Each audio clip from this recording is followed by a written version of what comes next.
வணக்கம். நான் உங்களுடைய சரவணகுமரன் ஐஆர்எஸ்.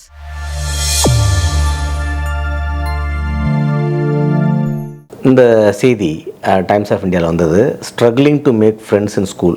ஸோ இது வந்து ஒரு நண்பர் கேள்வியாக கேட்குறாரு. இந்தமாரி ஒரு குழந்தைக்கு ஃப்ரெண்ட்ஸ் ஸ்கூலில் பண்ண முடியாதனால ஒரு சைக்காலஜிக்கலான இம்பேலன்ஸ் அப்படின்ட்டு அது எப்படி சொல்லலாம் அப்படிங்கிறது அந்த கேள்வியுடைய தாக்கம். நான் என்ன புரிஞ்சுக்கிறேன்னா, இது ரொம்ப நேச்சுரலான ஒரு எக்ஸ்பெக்டேஷன். பசிச்சு நம்ம சாப்பிட்லன்னு எப்படி மயக்கம் வருமோ அதுமாரி மனிதர்களுக்கு சோஷியல் உறவுகள் ரொம்ப முக்கியம். ஒருத்தர் ஜெயிலில் வச்சு தங்கத்தில் சாப்பாடு எல்லாம் கொடுத்து நேரத்துக்கு கவனிச்சும் ஒரு 4 பேர் பேசுகிறதுக்கு இல்லைன்னா அவரால் சர்வே ஆக முடியாது. அது இந்த தேவை குழந்தையாக இருக்கும்போது அதிகப்படுது. அதனால தான் அந்த ஃப்ரெண்ட்ஸ், எவ்வளோ வீட்டில் பிரதர்ஸ் இருந்தாலும் ஃப்ரெண்ட்ஸுன்னு ஒன்று தேவைப்படும், சிஸ்டர்ஸ் இருந்தாலும் ஃப்ரெண்ட்ஸ்னு ஒன்று தேவைப்படும். இந்த ஃப்ரெண்ட்ஸுங்கிறது இந்த ரெகுலர் ரிலேஷன்ஷிப்புக்கு வெளியில் மனசுக்கு பிடிச்சி நம்மளே சூஸ் பண்ணிக்கிற ஒரு கேங்கு. ஃபார்ச்சுனேட்டாவோ அன்ஃபார்ச்சுனேட்டாவோ அந்த ஃப்ரெண்ட்ஸ் குரூப்பு தான் இந்த பையனோட பர்சனாலிட்டியை தீர்மானிக்கிறாங்க அடுத்தடுத்த இயரில் ஸ்கூலில் ஒவ்வொரு வருஷமும். அதே நேரத்தில் இவருடைய பர்சனாலிட்டி தக்கபடி தான் ஃப்ரெண்ட்ஸும் வருவாங்க. இது ஒரு டைலமான விஷயம். இதில் நம்ம நிறைய பார்க்குறோம். இப்போ சில இன்ட்ரோவர்ட்டான பையன் பொண்ணுங்களுக்கு டக்குன்னு நண்பர்கள் கிடைக்க மாட்டாங்க. அது இந்த கவர்மெண்ட் சர்வீஸில் இருக்கிறவங்களோட வாழ்க்கையில் பார்த்திங்கன்னா இவங்களுக்கு ஏகப்பட்ட ட்ரான்ஸ்ஃபர் இருக்கும். அப்போ ஒவ்வொரு ட்ரான்ஸ்ஃபர் போகும்போது 2 வருஷம் ஒரு ஸ்கூலில் போவாங்க. அந்த ஸ்கூலில் பழகிறதுக்கே ஒரு 3 மாதம் 4 மாதம் ஆகிடும். அதுக்குள்ளே அவங்க அப்பா பெட்டி தூக்கிட்டு கிளம்பிடுவார், அந்த பையனும் கிளம்பிடுவான்.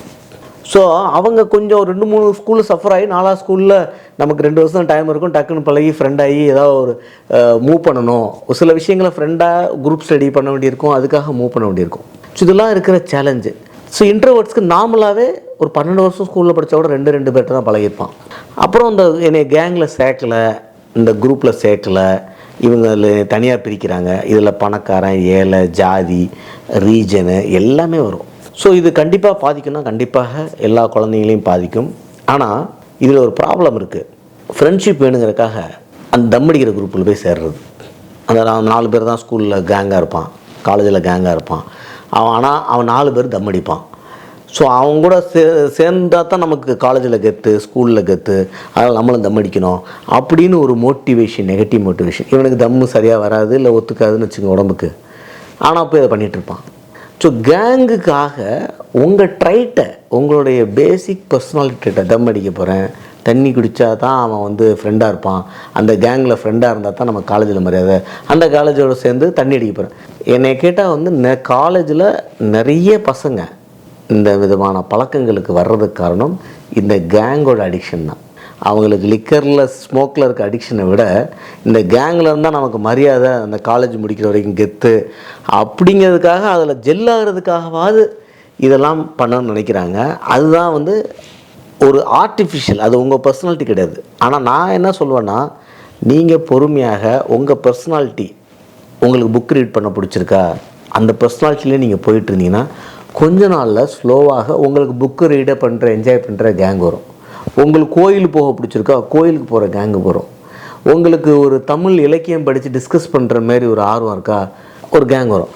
அந்த காலங்களில் கிராமங்கள்லாம் பார்த்திங்கன்னா இப்போ நாங்களே பிறந்தலேருந்து 17 வருஷம் ஒரே கேங்கு தான். ஏன்னா எங்கள் ஊரில் 40-50 பசங்க, 20-30 பசங்க எங்கள் செட்டில், 20-25 பொண்ணுங்க. நாங்கள் ஒன்றா தான் இருப்போம், ஒன்றா ட்ராவல் ஆகி வரோம் 12th வரைக்கும். ஸோ அந்த அட்வான்டேஜ் சிட்டியில் கிடையாது. ஏன்னா வீடு மாறிடுவோம், ஏரியா மாறுவோம், ஸ்கூல் மாறுறோம், பல விதமான சேலஞ்சஸ் இருக்குது. இந்த எக்ஸாமுக்காக சிபிஎஸ்சிலேருந்து ஐசிஎஸ்சி மாத்திரேன், ஐசிஎஸ்சிலேருந்து அதுக்கு மாத்திரேன், இந்தமாரி பல விதமான காம்பினேஷன் இருக்கிறனால ஒரு டிரான்ஷியண்ட்டான ரிலேஷன்ஷிப் தான் இப்போ சிட்டியில் நமக்கு அமையும். ஆனால் இளைஞர்களும் இளைஞர்களும் மாணவ மாணவிகள் என்ன புரிஞ்சுக்கிறோன்னா, நம்ம பர்சனாலிட்டியை மாற்றக்கூடாது, மாற்ற ட்ரை பண்ணக்கூடாது. அதை எவ்வளோ தூரம் பெர்ஃபெக்டாக பண்ணணும். ரொம்ப போட்டு அதை நீங்கள் நட்புக்காக இழுத்தின்னு வச்சுங்க, உங்கள் பர்சனாலிட்டி உடையிற வாய்ப்பு இருக்குது. அதில் ஒரு ஸ்ட்ரெஸ்ஸில் போய் மாட்டிப்பீங்க. உங்களால் ஒரு லெவலுக்கு மேலே அதில் சர்வைவ் ஆக முடியாது. ஸோ நிதானமாக, பொறுமையாக உங்கள் கேங்குக்காக வெயிட் பண்ணுங்கள். நம்மளுடைய ஹோமோசேப்பியன்ஸில் நம்மளுடைய யுவால்னு சொல்லுவார், ஒரு மனுஷன் வாழ்க்கையில் அதிகபட்சம் 30 நண்பர்களை தான் க்ளோஸ் ஃப்ரெண்ட் ஆக்க முடியும். 30 பேர் தான். எவ்வளோ பெரிய ஆளாக இருந்தாலும் சரி, பணக்காரனாக இருந்தாலும் சரி, ஏழையாக இருந்தாலும் சரி, பிரைம் மினிஸ்டராக இருந்தாலும் சரி, முனிசிபல் கமிஷனராக இருந்தாலும் சரி, கார்ப்பரேஷன் கவுன்சிலராக இருந்தாலும் சரி, 30 பேருக்கு மேலே ஒரு உண்மையான நட்பை ஒரு மனிதனால் கிரியேட் பண்ண முடியாது. அந்த கேங்கே 30க்குள்ளே தான் இருக்குன்றார். அந்த 30ல் ஒரு 10 நண்பர்கள் பல டைமென்ஷனில் உங்கள்கிட்ட க்ளோஸாக இருப்பாங்க. ஸோ 40 ஆண்டு கால வாழ்க்கையில் 30 நண்பர்கள் ஒரு பெரிய விஷயம் இல்லை.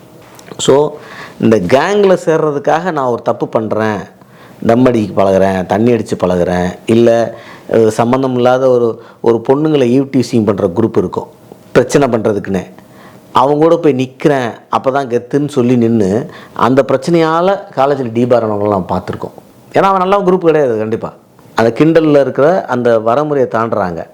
ஸோ இந்த மாரியான விஷயங்களில் இந்த கேங்குக்காக அந்த நம்மளுடைய நான் உண்மையான பர்சனாலிட்டியை மறைத்து எப்படியாவது அடாப்ட் ஆக நினைக்கக்கூடிய ஒரு கான்செப்டுக்குள்ளே போகக்கூடாது. கண்டிப்பாக உங்களுக்கான நட்பு வர்றதுக்காக நீங்கள் பொறுமையாக நிதானமாக போனீங்கன்னா உங்கள் கேங்கு உங்களுக்கு ஃபார்ம் ஆகும். அந்த கேங்கில் 5 பேர் இருந்தாலும் அற்புதமான கேங்காக இருக்கும். அது ஒரு 30-40 ஆண்டுகளும் தொடர்ந்து ட்ராவல் ஆகும். கல்யாணத்துக்கு அப்புறமா அந்த கேங்ஸ்லாம் ட்ராவல் ஆகிறதுக்கான பாசிபிலிட்டி உண்டு. ஸோ பொறுமையாக இருங்க, கெத்துக்காக கேங்கில் ஃபார்ம் ஆகாதீங்கிறது தான் என்னுடைய அன்பான வேண்டுகோளாக இருக்கிறது.